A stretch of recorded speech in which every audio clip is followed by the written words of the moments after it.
Okay, well, hello everyone, and welcome to the latest in Hudson Institute series of online events exploring the global coronavirus pandemic and its implications for US policy. My name's Nate Sibley. I'm a research fellow at Hudson's Kleptocracy Initiative, where we conduct policy research into corruption emanating from authoritarian regimes. The idea behind today's discussion is that the coronavirus response is reshaping almost all aspects of the global economy, and its dark underbelly of illicit financial flows fueled by crime and corruption is presumably no exception, though much of the media focus has obviously and quite rightly been on the immediate government response to stabilize the economy and contain the spread of the virus. But when democracies and dictatorships alike are doing that and spending trillions of dollars doing that, while sidestepping some very important and hard-won safeguards to promote competition and prevent corruption, there is an obvious vulnerability to a resurgence of global kleptocracy. And so we thought we would discuss the implications of that today. Those of us who follow the sort of news in this area are already seeing a flood of new reports relating to bribery, embezzlement, other forms of self-dealing by government officials and prominent business figures, and not only in countries that have traditionally struggled with rule of law. This presumably will only get worse as some sort of kleptocratic authoritarian regimes exploit the crisis to further crack down on internal opposition and therefore media and public scrutiny of their financial dealings.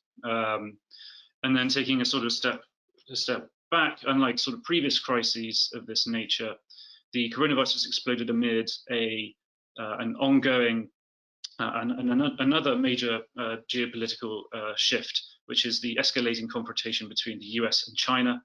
In recent years, China's foreign investment and infrastructure spending, primarily the Belt and Road Initiative, have become a sort of byword, a conduit for corruption across the developing world. So the coronavirus pandemic will have presumably some pretty serious implications there as well.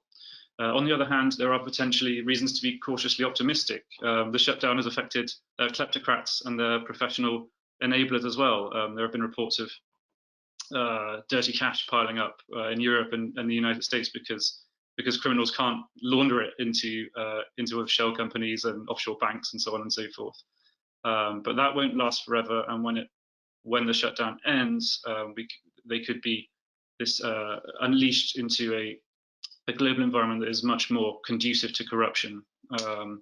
So on that note, I'll just introduce our guests quickly today. I'm joined by some really some experts who will have some excellent experience and insights into this problem. First up will be Abigail Bellows, who is a non-resident fellow at the Carnegie Endowment for International Peace. Abigail spent 5 years in the US government advising on anti-corruption issues to the Undersecretary of State for Civilian Security, Democracy and Human Rights at the State Department, and she also served as a special assistant to the chairman of the Joint Chiefs of Staff. Elaine Dzezinski is a senior advisor at the Foundation for Defense of Democracy's Center on Economic and Financial Power. She's the founder and CEO of an international risk advisory firm and previously held senior positions at the World Economic Forum and Interpol, as well as serving as Assistant Secretary for Policy Development at the US Department of Homeland Security. And I should mention that last week she published an excellent report with FTD entitled Below the Belt and Road, Corruption and Illicit Dealings in China's Global Infrastructure. Last but not least, we will have Paul Massaro, who is the policy advisor with responsibility for corruption and environmental issues at the Congressional Commission on Security and Cooperation in Europe, otherwise known as the US Helsinki Commission, which has been pushing a really exciting and interesting and hopeful anti-corruption legislative agenda in the past year or two. So on that note, I guess, Abigail, if you could maybe kick us off by giving an overview of how is corruption affecting the coronavirus response, and maybe in the longer term, what will the implications of this be for the fight against global corruption? Will do. Thanks, Nate, for having me, and it's great to be with you, Paul and Elaine. So I'll focus first on the implications of corruption for the pandemic and its response, and share some recommendations for how the US government could approach this issue, and then turn to how the pandemic might in turn influence long-term levels of corruption in various countries. So first, we know from past health crises like Ebola that endemic corruption compounds the severity of an outbreak. I'll highlight some of the ways in which this plays out. At the community level, citizens who can't afford to pay bribes may be locked out of access to testing and treatment, which can accelerate the virus's spread. Those who can bribe their way out of a quarantine probably will do so, as we've seen in some instances in Uganda, as well as instances in the border between Pakistan and Iran. And government attempts to convey public health messages are likely to fall flat in places where trust in the state has been lowered because of years and years and years of corruption. Then at the elite level, the pandemic is setting off a flurry of procurement spending, which faces serious risks for diversion and collusion in places where there's already a lot of corruption. So in Romania, in Slovenia, normal bidding processes have already been bypassed due to the emergency, which has led to reports of shady dealings at minimum. At the same time, government workers who would normally be monitoring that sort of spending are themselves home and trying to figure out how to exercise oversight from their living rooms, which makes it quite difficult. And even the civil society groups and media watchdogs that would normally be shining a light on these sort of potentially corrupt dealings are themselves scrambling to adapt to all the logistical challenges of the pandemic, as well as in some cases facing new restrictions on civic space in places where governments have taken advantage of this emergency to further clamp down on freedom of expression and association. So in that context, it's predictable to some extent that there's going to be leakage of international aid flows and domestic spending. So just one example that we've seen so far is that in Bangladesh, the food aid program that was designed to support workers who are displaced by COVID-19, there's already been reports of 600,000 pounds of rice going missing from this program. And not coincidentally, 50 officials have been implicated in trying to resell that rice on the open market for their own personal benefit. And of course, depriving the citizens of the food that they need. And then a final implication of corruption on the pandemic is that those who have long benefited from corruption, oligarchs who have accumulated a lot of stolen assets, are now deploying those assets in Russia and elsewhere to buy up ventilators and arrange for private health care, which then further drains resources from the public health system. So those are some of the ways that entrenched corruption is like a pre-existing condition that makes the virus and the pandemic so much worse when it hits a country. I should say that in Africa and other parts of the global south, there may be some effects that counterbalance these sort of negative impacts. So for example, if there's a lot of local capacity for contact tracing and experience with past infectious diseases, then we may not see the pandemic have quite the ravaging effect that it might in another place. But it still doesn't take away from the seriousness with which corruption might worsen the pandemic. So what can the US government do to mitigate the effects of corruption on pandemic response? Some of the actions Paul will talk about later, including passage by Congress of an anti-corruption action fund to allow more rapid support to countries where there's an opportunity for progress. But even within existing authorities, state and US aid could expand support to civil society and media watchdogs, whose role is more important than ever in preventing a corruption free-for-all around the world. The US could also scale up support for justice systems and independent commissions that monitor corruption so that they can sustain their work during this time to try to prevent and detect these sort of crimes of opportunity during the pandemic. In addition, It's important for USAID and the international CDC arm to step up investments on health governance. So not just the treatment of the pandemic, but the actual financial and logistical systems and personnel systems that undergird how all of the health infrastructure operates in countries around the world, and help these countries design emergency procurement systems that are both fast and transparent. In addition, at the local level, US diplomats and public diplomacy officers can try to name and fame officials who are exercising integrity in how they respond to the pandemic. So more of a positive approach to elevate those who are doing a good job in acting with honesty and avoiding corruption during this time. And finally, it's important for the US to make sure that all of its assistance on the pandemic meets the highest standards for mitigating corruption risk. So what does that mean? That means publishing specific budget allocations it's giving to countries online in local languages so that citizens can track them. It means expecting recipient governments to publish their own use of those funds in detail and the beneficial owners of the contractors that they're working with to disperse those funds. It means whistleblower protections and corruption reporting channels. And in countries where there's a lot of history of corruption, it could mean not providing any budgetary assistance, in fact, but actually having all in-kind support. So for example, in Mozambique, where there is a long history of challenges with corruption, the government requested $700 million in budget support, and USAID and other donors have decided to, instead of providing direct cash, actually procure the medical supplies that Mozambique needs directly, and then just transfer those medical supplies in kind to the country. So that sort of approach can reduce the risk of money going missing when donors are providing it.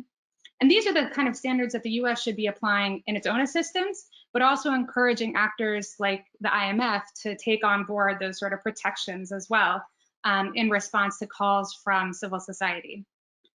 These actions would go a long way towards saving lives, protecting taxpayer dollars, and helping prevent some of the most devastating impacts that corruption could have during the pandemic.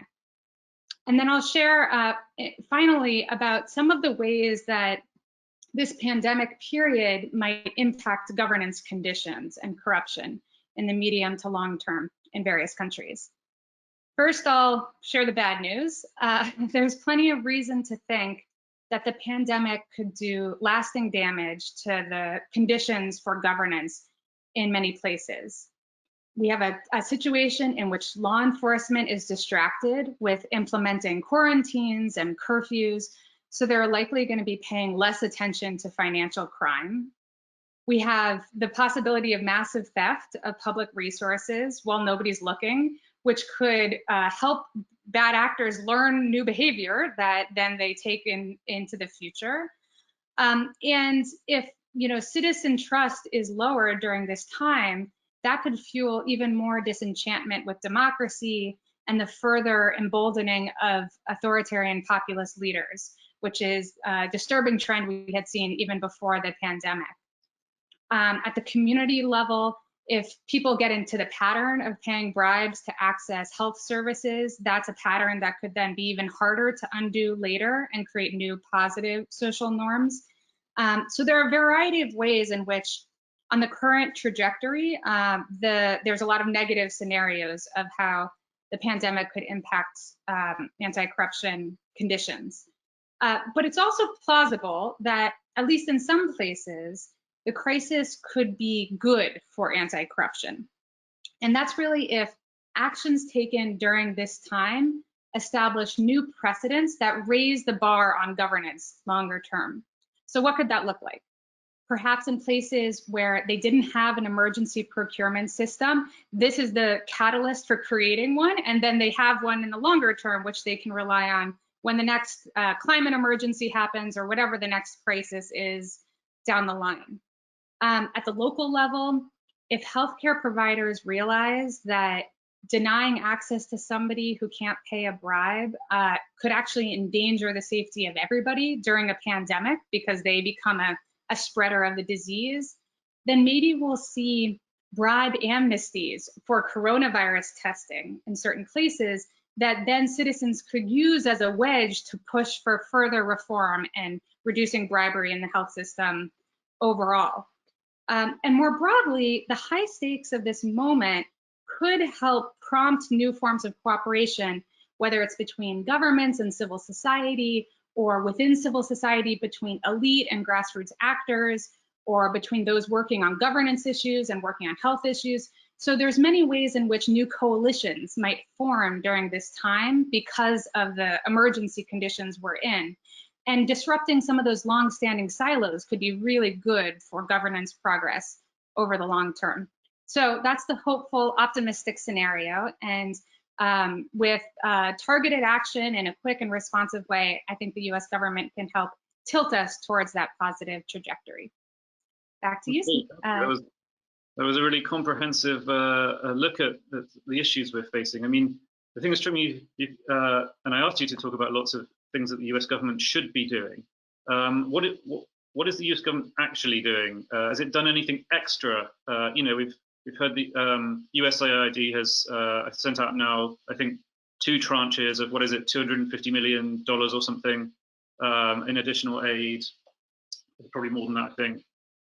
Is the US government taking any steps beyond what it normally does, its normal safeguards for these things so far? It's possible that there's actions that I'm not aware of, but I'm not aware of actions along the lines of what I referenced that have been taken in particular, other than the increased aid that you referenced.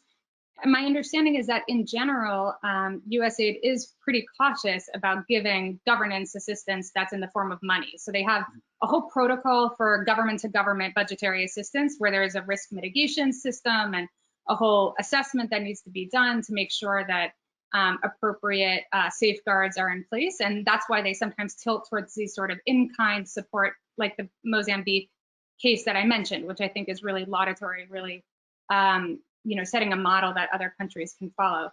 But in terms of rapid response to anti-corruption risk and opportunity more generally, I think overall USAID and the Department of State are somewhat hamstrung in their ability to be adaptive and responsive, which points to the need for the kind of more rapid response assistance that Paul is going to discuss further. Yeah, great. I mean, it's not. How do I put this? So it's not. I was just thinking back when you mentioned the Ebola crisis.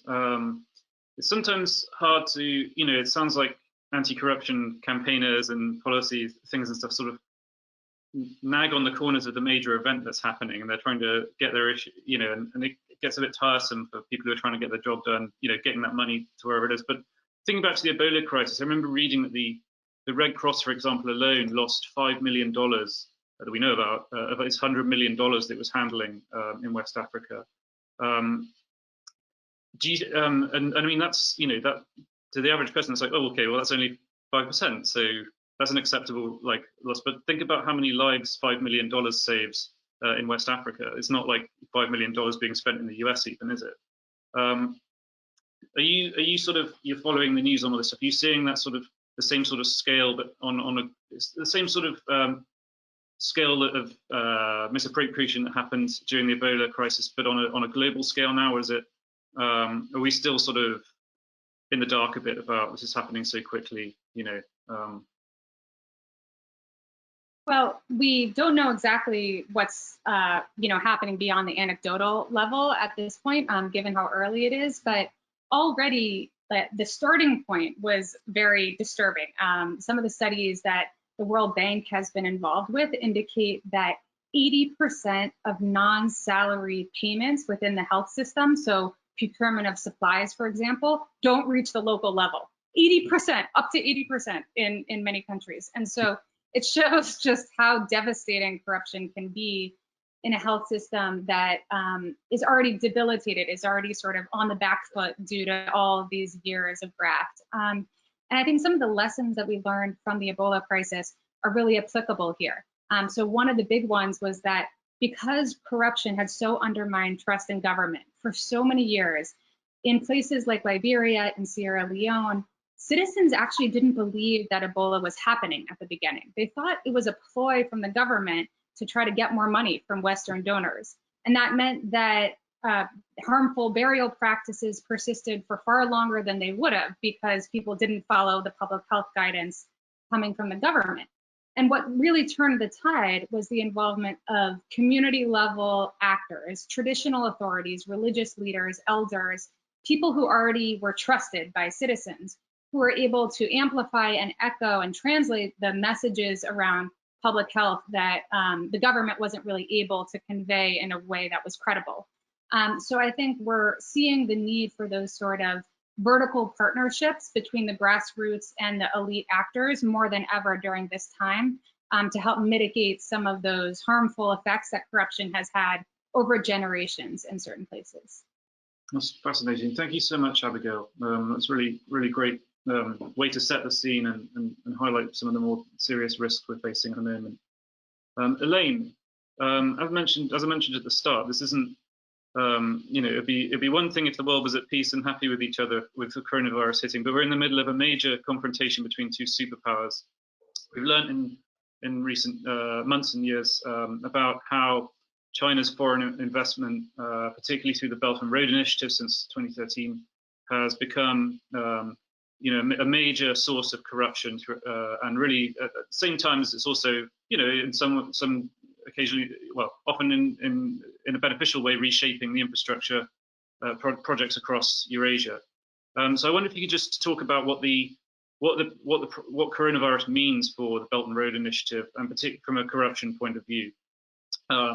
Feel free to talk freely about your excellent report that you released last week as well.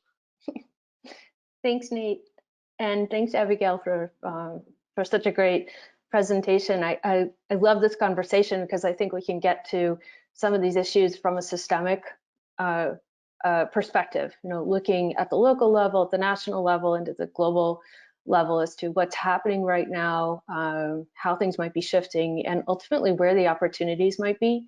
So even though we're talking about a topic that is difficult and sometimes feels too big to solve, I think there's room for some optimism right now in terms of what can be done around a broader anti-corruption strategy, and one that I hope the U.S. will actually take up and lead.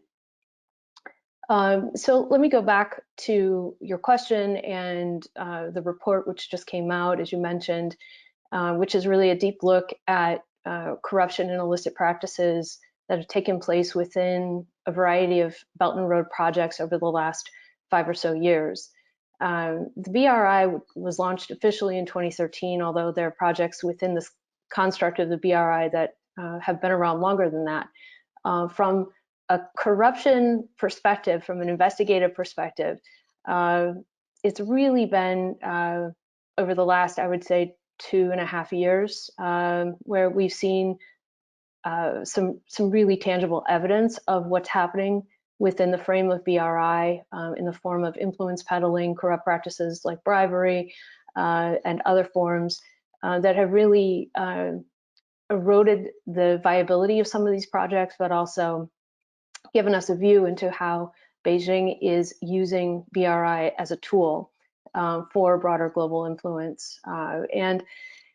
And so this is complicating things in terms of the US-China relationship, but it also, I believe, presents an opportunity because now we have a very clear sense of how corruption has impacted these projects and the importance of infrastructure, right? Which is only becoming more important as we think about the eventual recovery from COVID. I feel that we're going to need not only an infrastructure type of bill here in the US, but there will be a massive push for infrastructure globally as a way to get people back to work, to speed up economic recovery. I mean, this is almost a certainty. And so that puts more pressure on these types of programs, whether it's BRI or what other countries may do more on a bilateral basis. And when pathways have been sowed that allow for corruption and illicit dealings, certainly they're going to be leveraged even more as we go into a rather precarious time, right? And we have a lot of emerging economies that are going to be looking for additional ways to fund not only infrastructure, but general economic recovery. So we need to pay attention to what's happening here. And from a US perspective, I think what BRI offers us is a case in how not to do things when it comes to taking on a global infrastructure challenge, and perhaps a wonderful opportunity to offer something better. So my report is really focused on that. What can the US do to counter this multi-billion-dollar effort on the part of China? And it's not so much about matching spending, but it is how we spend and where we spend, and what is the governing framework that encapsulates everything that we do. And to be fair, we haven't always done it well. We have examples in Afghanistan and Iraq where we missed the opportunity to control corruption and graft on a big scale, and the outcomes were in some ways very similar to what has happened with some of these BRI cases that I talk about in Kenya, Malaysia, Sri Lanka, which actually show some indication of public backlash and anti-corruption control in terms of regime change in places like Malaysia and whatnot. But I think we're likely to see more of these types of stories coming out because we'll have projects coming to fruition, additional projects through the BRI, so that should give more ammunition. But again, going back to what the US can do, it's really about doubling down on the existing governance frameworks that we've been fighting for over the last 2 to 3 decades.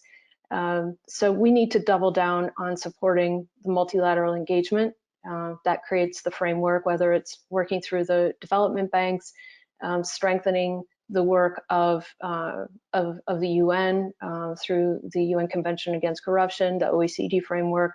But we have to go even one step beyond that because it is about rewriting the rules of the game. And I think the fear is that we're going to lose out on the rules of the game if we allow them to continue to be eroded in the context of this global infrastructure competition, which is really what I think it's become. So how can the US double down even further? Well, we now have opportunity through the new US Development Finance Corporation to take an equity stake in projects. That's really a direct response to the BRI. It's not so important how much money we spend, as I said, but it's more important that we use our funds strategically and maybe in our own backyard, looking in Latin America and other regions where we have an opportunity to work with partners in a more effective way and where we can bring global standards and certifications to our projects. So again, I in some ways, I think the BRI has offered us a bit of a gift to take a step back at this particular time. We know more infrastructure spending will be needed. We know there's a better way to do it. And now we have the opportunity to craft a better framework. At the end of the day, I think BRI spending may slow because of COVID. It's a formula based on spending foreign reserves. So to the extent that Chinese foreign reserves are on a downward trend, which they are, I think that may be hastened a bit by the current economic uncertainty, and that will limit its ability to spend at the same rate. Having said that, though, I worry about the influence that has already been bought and what that means, particularly as China looks to push out BRI health-related infrastructure and assistance. It may be able to use some of the existing relationships, particularly with compromised governments, to be able to achieve broader objectives. So we need to be very mindful of that, and I think we need to continue to point out these cases. We really need to, Abigail talked about naming and faming. We also need to do some naming and shaming around some of these egregious practices. No, I couldn't agree more. And I personally, just from my reading of the news recently, it seems like there's a real shift in global opinion against some of the sort of wolf warrior diplomacy or whatever they call it, and I can't imagine that's gonna pan out well for the CCP when it comes to trying to start new BRI projects or maintain existing ones in in a fruitful way with people that they've really annoyed in some cases and treated quite badly. And you mentioned that I wonder if you could talk a bit more about the Development Finance Corporation, newly formed under the auspices of the BUILD Act. What are some of the things you would, you mentioned sort of new global standards and certifications. If you could be a bit more, if you could drill down on that a bit more, what sort of things, what is the package? It will differ in every case, of course, but what's the sort of package if you were you're a DFC official and you were sent to meet with a foreign government to discuss a new project? What are some of those standards and certifications that you should be not only insisting on but offering them? And related to that, one of the big problems, to my mind, is that the success of the spread of the BRI on the back of bribery and embezzlement and corruption and so forth is because they were dealing with local elites who don't want these global standards and certifications. They want the opportunity to take bribes and embezzle. So how do you sort of circumvent that as a US diplomat going over with a new package of global standards and certifications? Yeah, great question. So let's dig into this a little bit. So the U.S. Development Finance Corporation has announced the launch of it's kind of been a soft launch, but a launch of a program called the Blue Dot Network. And the Blue Dot Network is about bringing together like-minded partners around a framework for high-quality infrastructure, delivering high-quality infrastructure. And the basis for that is the identification and application of probably eventually around a dozen standards related to infrastructure quality. So these standards will run the gamut from sustainability and human rights, labor practices, to addressing corruption risks as well. And that process of identifying the standards, the existing global standards that can be applied, is still in the early stages, I would say. In the paper, I talk about one particular standard that I think is quite useful in terms of the anti-corruption agenda, and it's the global standard which was released just a few years ago from ISO, the International Standards Organization, called 37001. It's an anti-bribery management system. Why do I think standards like that could be very useful? Number one, because they're applicable across both public sector and private sector. So as we think about a process for certifying projects that involve many different entities, we need to get to the supply side and the demand side. So if we can look at standards that have a common framework across organizations, whether they sit in the public or private sector, I think that's a very good systemic way to think about how these certification programs can be helpful. I know there's talk about using existing standards that might be more aligned with the FCPA. The ISO standard is actually quite aligned with that, so that's another leg up actually for Western firms and other firms that have adopted FCPA-like certification and standards within their organization. So behind this, of course, is the idea that we should be promoting partners within this infrastructure space that are willing to take that step, right? Are willing to come forward and be part of creating this network of integrity around how these projects are delivered. And that's the responsibility of both the private sector and the public sector. Now, there's another aspect to this which I want to talk about, because no matter how much money China spends or the US might spend on an infrastructure program globally, the global unmet need for infrastructure will not be met unless private capital is brought into this equation. And this is something that has been a topic within the Sustainable Development Goals conversation, but it also has to be part of how the US thinks more strategically about deploying capital. So the DFC can take an equity stake in projects, but that's not really enough. That's enough to bring down the risk for some of these projects, but in order to attract the right capital, the private and institutional investors need to be on board. So here we're talking about all kinds of private and institutional capital. A lot of it, I'm talking pre-COVID, but a lot of it was really on the sidelines. It was not deployed in the context of some of these infrastructure projects because the risks were too high. And part of that is because the governance risks have remained high, and corruption is a big part of that. So the idea is to mitigate risks on any number of fronts, including the governance side, which then allow private capital to be deployed within these projects. And that is a much more effective way to have reach. It's a much more effective way to leverage what the US can bring to the table. And we're going to need that even more in the post-COVID environment as public organizations are strapped to find capital for these kinds of things. Okay, that's great. Thank you so much, Elaine. This is turning out to be a much more optimistic conversation. I thought it'd be about how corruption is going to destroy the world after COVID, but we're getting a lot of good ideas about how actually there are opportunities to push back against global kleptocracy at the moment. And someone who's been working on that in Congress is, last but not least, Mr. Paul Massaro, who is just going to give us an overview of some of the things that have been going on the Hill in a year of unprecedented interest in this issue. Yeah, definitely. Thanks so much, Nate. And thank you, Elaine and Abigail. Wonderful presentations. And I really want to echo everything you're saying. I also, like Nate, am really excited about sort of the optimistic takes we're hearing here. BRI is an opportunity and COVID is an opportunity. I mean, that's kind of the way I see all of this as well. You know, I mean, corruption to me was a preeminent national security threat before COVID, and now it's become an even greater national security threat. But I also see this as the opportunity to focus on it, because corruption, unlike so many other things, is this corrosive, destructive thing that kills you over time, right? It hollows out your institutions, it takes down your governments, and then before you know it, you don't have independent rule of law, you don't have independent judiciaries, you have all this major bribery and all this other stuff going on, and you wake up one day and you're not in a democracy, you know? So I think that this gives us an opportunity to stand back and say, okay, there's a really important moment to focus on this and do something about it.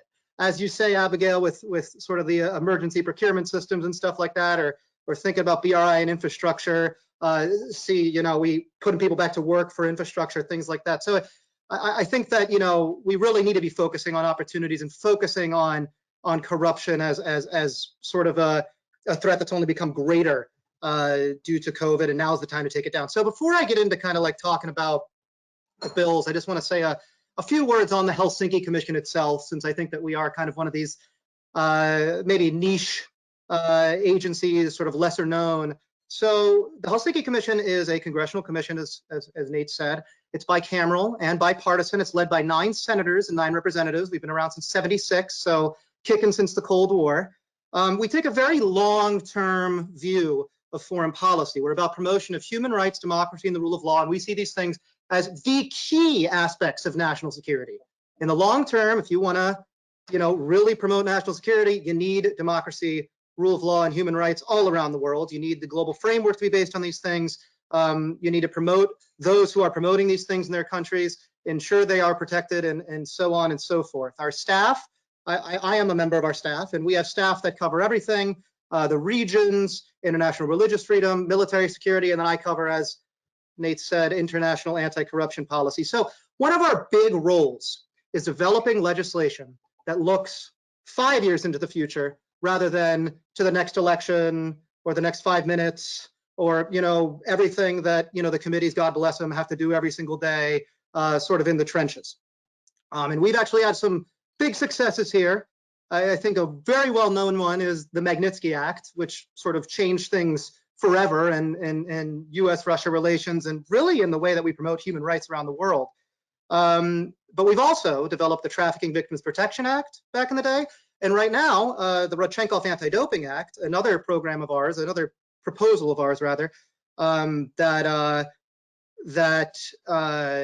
would criminalize doping in international competitions. That is one step from passage. It's passed the House, it's passed Senate committee, and it's just one step from passage in the Senate to be sent to the president. So we've got sort of a real record here. This is something we do a lot of good work on, and that's how we came to the anti-kleptocracy issue. So we've got a nice fact sheet that you can look up online on 4 particular bills that we've introduced and have been working very hard on over pretty much this whole last Congress to fight kleptocracy and to elevate the fight against corruption in US foreign policy and US law enforcement, really.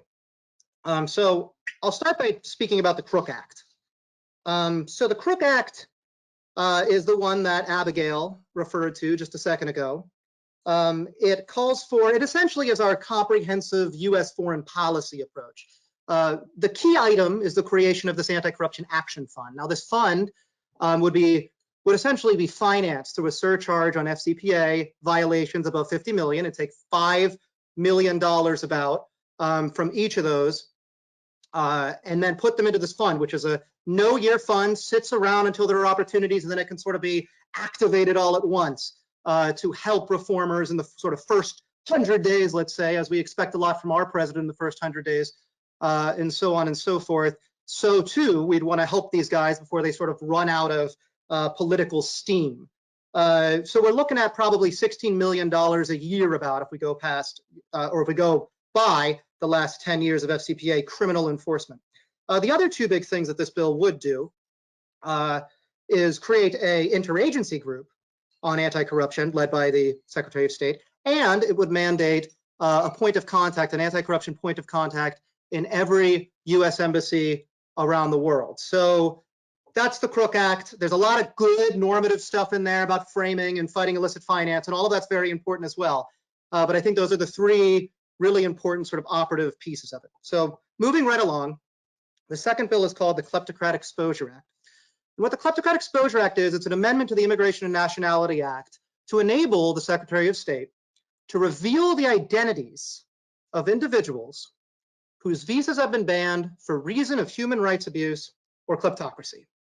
Now, this is useful always. We see a lot of situations where the Department of State may say, like recently with regard to Xinjiang and the genocide against the Uyghurs that is being perpetrated by the CCP as we speak, really, and probably is also getting worse because of COVID.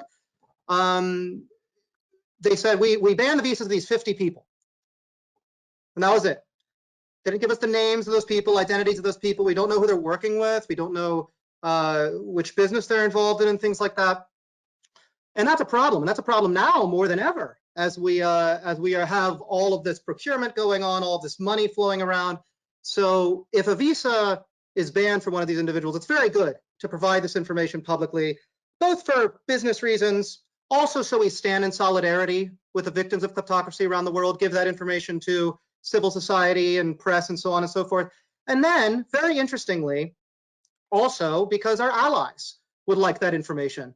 And they'll see it in perhaps countries that have an issue with, say, golden visas or something like that. Places like Malta or Cyprus may say, okay, these guys have been banned from the United States. Maybe we won't give them a visa. Maybe we won't give them a passport. So there's a lot of reasons why something like this would be very helpful. It's discretionary. It is not mandatory that the executive branch do this, but to give them the option to do it, I think is really, really meaningful. So the next bill is a bill called the Foreign Extortion Prevention Act, FEPA. So the Foreign Extortion Prevention Act is kind of our take on the companion piece to the FCPA. What it would do is criminalize the demand side of bribery. Now, Elaine, I think this fits squarely into a lot of the recommendation of your report. This is the question of what do we do to fight the demand side of bribery? What do we do when we have US companies competing with Chinese and Russian SOEs that are subsidized by their states and encouraged to take advantage of corruption in the countries that they operate in? They go in and they said, yeah, bribe everybody. We want you to do that. Spread kleptocracy. How do we fight that? And I think that, we've seen the DOJ in the past years actually indicting individuals for demanding bribes, but they've had to indict them under other laws that are not built for this particular purpose. They indict them under anti-money laundering, they indict them under mail-in wire fraud, and they're harder, right? So they mention in the indictment, even in the recent Venezuela indictment, we saw these guys demanded bribes. But the crime is money laundering. The crime is mail-in wire fraud. We should just make that a crime. It's a problem, So that's FEPA. And then finally, we have the Justice for Victims of Kleptocracy Act. So the Justice for Victims of Kleptocracy Act is something that the Hudson Institute, in fact, the Kleptocracy Initiative, really helped out with the development of. It was an idea that kind of originated there. And in fact, I want to just say generally that the Kleptocracy Initiative has been extremely influential on the Hill, off the Hill, all over the place was one of the first, when I got this job, one of the first people that sat down with me, talked with me about the national security threat of corruption. And honestly, back then, back in that world, back pre-2016-ish, the idea that corruption was a national security issue was not a common sort of thing you'd hear. You'd walk into a room and you'd say, oh, guys, national security experts, what about corruption? They'd be like, ah, get out of here. You know, now you walk in and they say, well, duh, thank you, Captain Obvious, you know, but it's because of the work of the Kleptocracy Initiative that we got to that point. So, you know, I just want to say thanks for everything, but also specifically on JVOC. I think there's been a, you know, very influential, thank you for the discussions and advice and thoughts that led to that sort of stuff. So JVOC, more of a messaging piece than a lot of the others, but still potentially even more influential. And that what it would mandate is a consolidated website created by the Department of Justice on which we would list by country the amount of money stolen, hidden in the United States, and recovered by US law enforcement. So we'd say money stolen from the Ukrainian people, hidden in the USA, and recovered by US law enforcement. Here it all is. Money stolen from the Venezuelan people, hidden in the USA, and recovered by US law enforcement. Here it all is. Now, the nice thing about this is DOJ already makes this public. It's just not all put in one place. They say it in like a press release, like recently with the, you know, 49 million or so went back to Malaysia in some capacity. They went in that asset recovery action. So it's sitting in these asset recovery funds doing nothing, and we're not going to return it, right, to where it's going to be stolen again. You know, that'd be crazy. So we want to say, we're going to give this back to you. We want to give it back to you, but we can't give it back to you so long as, you know, your leaders are essentially kleptocrats. So those are the four bills. And then finally, I just want to talk really quickly about some other stuff that's kind of on the horizon. So the Repel Act, the Rejecting Enemy Payments Through Enforcement and Leadership Act, is something the Commission's been developing, hasn't been introduced yet, but we've gotten a lot of insight and input from the anti-corruption community in town. So listing three things sort of really need to be done on the horizon that are included in Repel, but just really important to COVID response, I feel, to ensure that this money that may get stolen abroad does not come to the West. And that's anti-money laundering obligations for gatekeepers, like lawyers, accountants, auditors, investment advisors, so on and so forth, ensuring that they are part of the anti-money laundering framework. Two, make Section 311 in the Patriot Act easier to enforce so that you can say, this bank is a money laundering concern. Get them out of there, you know? And then third is the creation of a cross payments database, which is called for in 2004, or a cross-border payments database, excuse me. So that's also something I know Treasury's worked on in the past, just we need to get it done, you know? And then finally, I would be remiss if I did not bring up the Corporate Transparency Act and beneficial ownership transparency, which was important a few months ago, is more important than ever right now.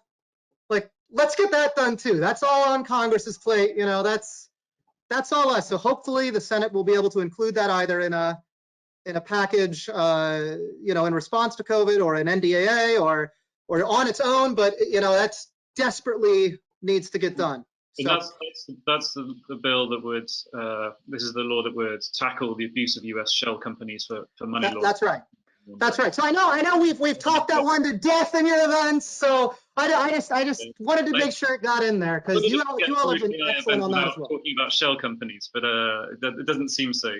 Paul, thank you so much for that over. We're actually sort of coming to the end of right to the end of our time now. So I wanted I could talk to any of you and all of you all day about this, but I just wanted, I've had my fair share of questions. Are there any like final really quick burning questions you have for each other that I missed out? So your problem is that we all talk to one another offline too, like every day? We all know what we're all up to. Well, on that note, I want to thank you all for those incredible insights. It is, as you've all mentioned, a huge topic, which you could pick any thread of and spend a good few years trying to deal with it. But one thing that struck me about this is, it's, as I mentioned earlier, so if you follow the corruption news, it's kind of relentless doom and gloom at the moment in terms of new cases of bribery, of local officials stealing bags of rice from hungry people to sell on. But actually, in terms of where we are in the US in terms of new policies, new laws to try and deal with this, I think we're in a better spot than ever. And this could, in the best case scenario of a very, very bad situation, be the tipping point where the US finally reasserts global leadership on anti-corruption, anti-money laundering in a really spectacular way. Yes. And that would be great for democracy, for capitalism, for everything that we believe in and try to export around the world in line with our values. So I want to thank you all very much for joining me. And thank you. All our viewers as well. Thanks, Nate. Log into hudson.org/coronavirus anytime to get all the latest insights and events with our scholars on these issues during these troubled times. Okay, thanks very much. Thank you. Thanks a lot, guys. Everyone. See you later. Thanks, take care.